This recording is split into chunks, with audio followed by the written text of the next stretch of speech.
Voyage in Heart of Darkness is a voyage into strangeness, a progressive loss of the self, a voyage into the self, a voyage in which Marlowe discovers that his mind is fragile and disintegrated. Marlowe begins to suspect his own hollowness, that he is a papier-mâché, a hollow man, like the brickmaker of the Central Station and like Kurtz. His reminiscences about the Romans who conquered and ruled Britain illustrate his own conditions. The Romans' massive empire crumbled just as the British Empire did at the end of the 19th century, just as a human person does. Civilizations exist temporarily, like a flash of light, like men who make them up. The fragility of the self is thus linked to the fragility of civilization. The novel is about disintegration, it's about dismemberment, and Kurtz is the symptom.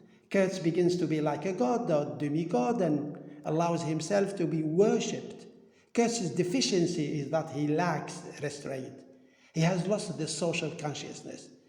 Cultural disintegration is then one of the themes of the novel, and Kurtz is a symptom of the decline of the Western civilization into a wilderness. Marlowe confesses his own reality, which is his descent into his own personal hell. Marlowe is a pilgrim, as he says of himself in the story, a pilgrim in quest of meaning, in quest of the sense of his own fragility. Marlowe is therefore irritated by his own story. The novel begins with a moment of transition, a moment in between, a moment of change. The novel begins with the tide and the setting of the sun. These are moments of transition. Marlowe is not only a geographical explorer, but an explorer of the self too, a hero who tries to meet his realization, his own self-concept. He wishes to feel that he is able to function despite the awareness of his fragility. There are two kinds of death in the novel, a physical death like that of Kurtz, and a metaphorical death, that of innocence, the death of Marlowe's innocence about his knowledge of Africa.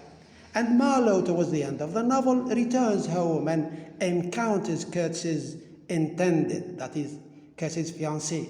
He encounters her a year after Kurtz's death. She asks what Kurtz's last words were, but Marlowe cannot tell her the truth about Kurtz's brutality in the Congo. He rather tells her that Kurtz's last word was her name. He lies, Marlowe lies. He lies to preserve her happiness. He doesn't want to disappoint her, to disenchant her.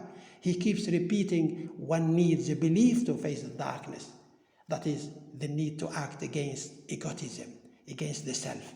Lying can be an act that preserves the self, an act of faith.